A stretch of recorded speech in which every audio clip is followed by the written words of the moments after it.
Hey everybody, welcome back to Battle Ready Inc. So this week's feature match, we've got the two Frontier protagonists going head to head. We've got EmperorGreymon versus MagnaGarurumon. These two hybrid decks are actually pretty hyped for the BT7 format. So we're pretty excited to butt them heads together for this epic showdown. Let's get into this.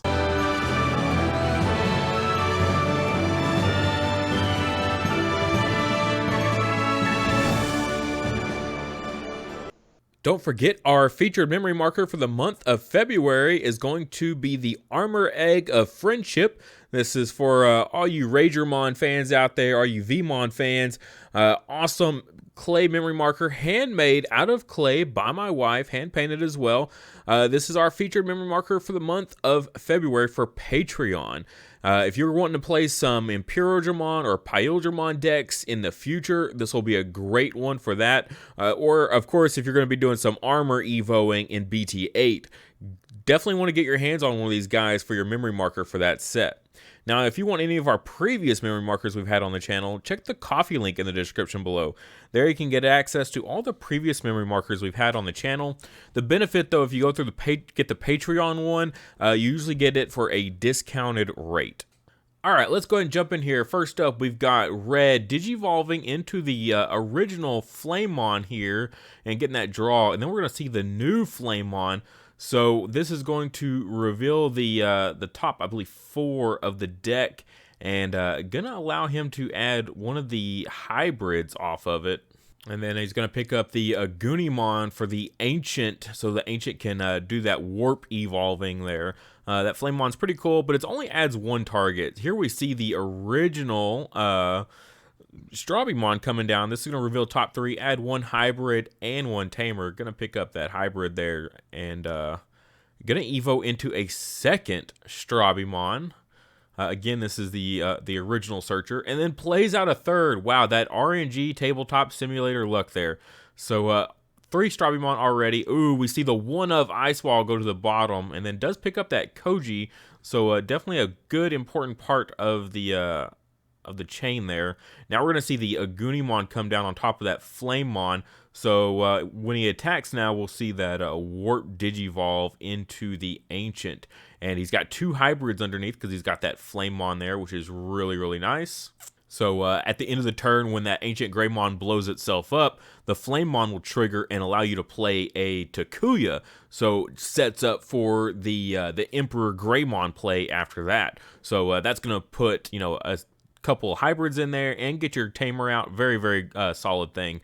But here we're going to see the Tommy come down, and that on-play Tommy effect is going to trash those Digivolution sources. So in fact, will not get the free tamer at the end of the play. Also gets rid of the Digivolution sources, so it actually loses out on that security attack by trashing the inheritables there. So a pretty crazy play how that worked out like that. And then into the turn does get to still play the Agunimon for free. Now we're going to see just Boy playing really slow here, going in with a Koji, just putting that Koji on field, getting it ready and set up for a future turn. Looks like Red's going to go ahead and swing in with that Aguni. They need to start putting things in trash fairly quickly, so that way they can get into that Warp Digivolve. Hits into a second Koji, kind of wasting Blue's previous turn there a little bit. And then Red's going to do the same kind of play here. Just play their Tamer to pass turn. Again, just getting set up for those warps for later plays. Blue looks like they're going to swing and goes ahead and clears that Flamemon. Doesn't want them to get any more Agunimon evos with that Ancient or any kind of free security checks, because Blue doesn't have a whole lot in the way of defense. Doesn't want them to get any more free security checks here. So the crash makes sense. And they do evo that onto the wrong target there. Feels like the Tommy would probably make more sense because the Tommy inheritable works pretty well. In case the red player hard plays anything, but they decided to just hard play a Marcus instead. Just get a memory fixer going for next turn. Gets 2 tamers in play, which could be very, very important. They could evo on top of the Marcus, swing, get the security check, and then warp with the Takuya with that blitz. So already setting up the kill for next turn. So Blue really gonna have to play it safe here.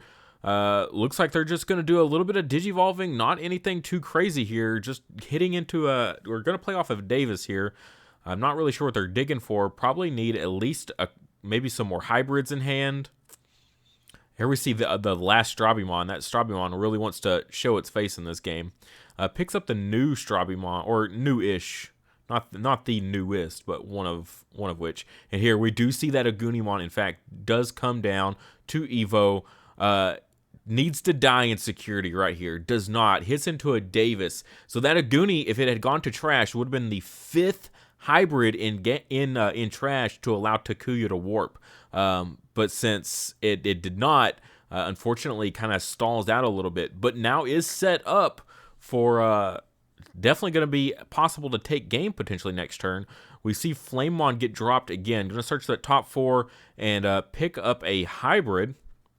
If they get a level 4, they can just drop that on top of the Takuya.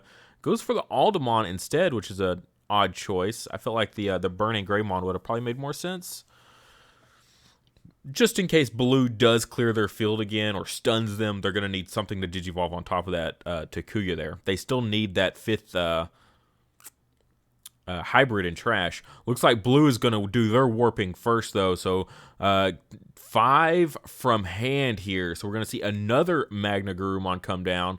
We got a Strabimon, a Korikakumon there, and then we got the Kumamon as well. So nice biggie. Oh, a second Kumamon. No level 5 though. So almost got the full chain, but nonetheless 5 hybrids because Magna does count as a hybrid, which is really nice. So that's what the ancients are lacking, is that they don't have that hybrid keyword.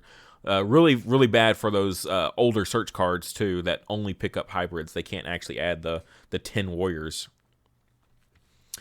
So here we're going to see that Wind Digivolving effect with going to bounce the Kumamon to bounce the Agunimon back to hand. So when it bounces to hand, it's not going to be putting it in trash, and that's what Red really needs right now, is for it to go to trash. Also does not have a memory fixer on field, so if Blue chokes them at 1, they won't be able to warp, or they won't be able to Digivolve a regular hybrid on top of Takuya. So here they're going to pay the 4, but then because they bounce back to hand, they'll gain a memory back from that Koji inheritable, is what that memory gain was from. And so here we're going to see the Wind Digivolving, or the Wind Attacking ability, which is the same as the Wind Digivolving of you get to bounce a card back to hand, but also gets to unsuspend and gain 1 memory, gain 1 memory from that Strabimon inheritable there. So here we go. So they're going to swing in, gain the 1 memory here, and then bounce a probably a level 3 to hand. I think this one has to be specific to the level you're trying to bounce. You have to return that same level in the sources.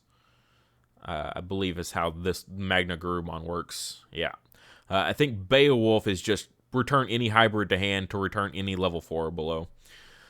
So here we're going to see that bounce clears off that Flamemon. Will unsuspend because of its ability there when a card is returned to hand. And then I'm guessing they're swinging in for security here. Just trying to go all out at this point. Just hits into an older Flamemon, the BT4 Flamemon. Swings again, hits into the new Aldemon, which is a really great card. Here we're going to see that Kumamon swinging in. Looks like they're definitely going all in now. Hybrids, there's enough hybrids in trash for Takuya to warp now.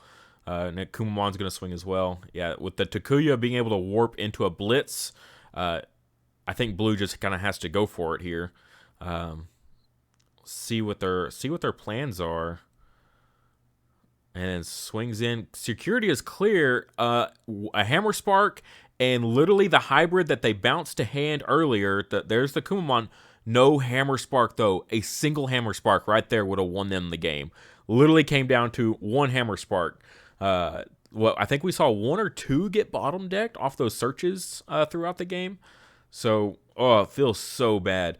So here we're going to see Red. If they have the Emperor in hand, that's game. There is definitely enough in trash. And there it is. We see it get dropped.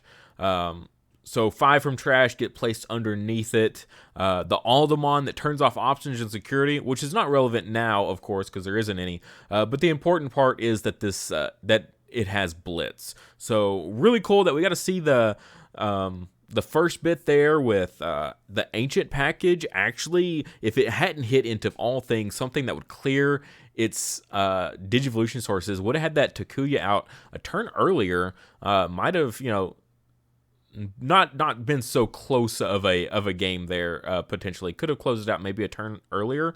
But we also saw blue, literally a single Hammer Spark would have won them the game as well. So it's crazy how close this game, like the back and forth potential of it really was that both decks right there on the cusp after only a couple turns. Like in total, this match is insanely short. I mean, what are we at here? We're at like 10 minutes or so in this match. Yeah, very, very quick. These decks are very... I mean, Red's always been kind of that OTK deck, but now it's not a specific line of evolutions anymore that you have to get into. You don't have to need this super perfect Evo anymore. Now you can just kind of just rush with all this stuff and then, warp Digivolve onto a Tamer of all things and win the game. Like, that's awesome. So Red doing some really cool stuff, as well as Blue having such a control aspect this game is pretty remarkable. And so here's these decks. First up is the EmperorGreymon. Discovered the opponent thought that the Marcus would trigger with the Ancient Greymon, but it in fact does not. Old ruling, but how it works is when you declare the attack with a Gunimon, that's when Marcus would need to trigger. The second you suspend a Gunimon to attack, that's when it counts for Marcus. And since it's not a Greymon, Marcus doesn't trigger.